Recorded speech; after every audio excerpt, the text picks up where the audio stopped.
Hello, Live Your Fiercers. Coach Andrea here. Today we are talking more about rest, listening to our bodies and overcoming self sabotage. Yeah, that thing. Something that's absolutely vital for living fearlessly, truly listening to what our bodies are telling us. So, too often we push through exhaustion, early warning signs, and wonder why we're stuck in cycles of self sabotage or burnout. I've been there a few times myself. What if I told you that recognizing these signs and responding the right way could be the key to breaking through and reaching your goals? Feels hard, feeling like you're taking a step back in order to move forward. I get it. Welcome to my my world. So let's dive into understanding the difference between procrastination, burnout, and self-sabotage, and how knowing when to push forward and when to rest makes all the difference. Procrastination, it's a method of self-sabotage. It's often driven by fear of failure, fear of not being perfect, or even fear of success sometimes. You put off tasks even when you know you should be doing them. Burnout happens when you've been pushing too hard for too long. It comes from chronic stress and overwork, which leaves you feeling exhausted, detached, and ineffective. Unlike procrastination, burnout isn't just about one task, it's an all consuming mental and physical drain. And self sabotage? It's what happens when procrastination and burnout start running the show. Negative self talk, perfectionism, avoiding opportunities, or even struggling to ask for help. These are all things that stop you from making progress towards your goals. And the trickiest part, and I have found over the years, is that these often overlap. And the feeling stuck, it's important to ask yourself, am I tired?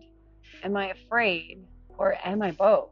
Here's some signs so you can recognize rest versus when you need a strategy to move forward. Some of the signs of burnout. You're physically, emotionally, and mentally drained, even after a full night's sleep. You're just tired all the time. You feel detached or cynical about your work, like you just don't give a damn. And you question whether anything you do actually makes a difference. And you find yourself getting irritated easily, feeling negative about maybe everything. You feel ineffective, like no matter how hard you try, you can't keep up. The mountain is insurmountable. And if this sounds like you, your body isn't just asking for rest, it's demanding for it.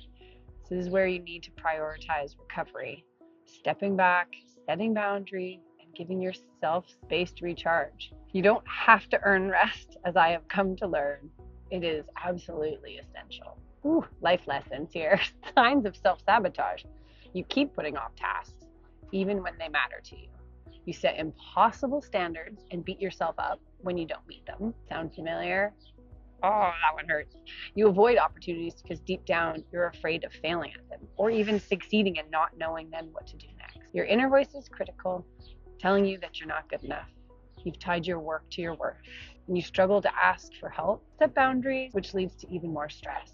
So if this is you, sounds more familiar, it's time to create strategies by breaking tasks into smaller steps, shifting your mindset, and giving yourself permission to take imperfect action. Fear is totally part of the process, but it doesn't have to control your decisions. I know building Live Your Fierce was a lot of procrastination turned into strategies to move forward.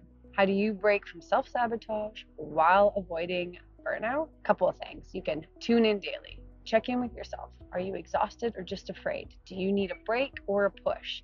These are things that we really need to fine tune within ourselves. Embrace rest without guilt. Ooh, that one's a tricky one.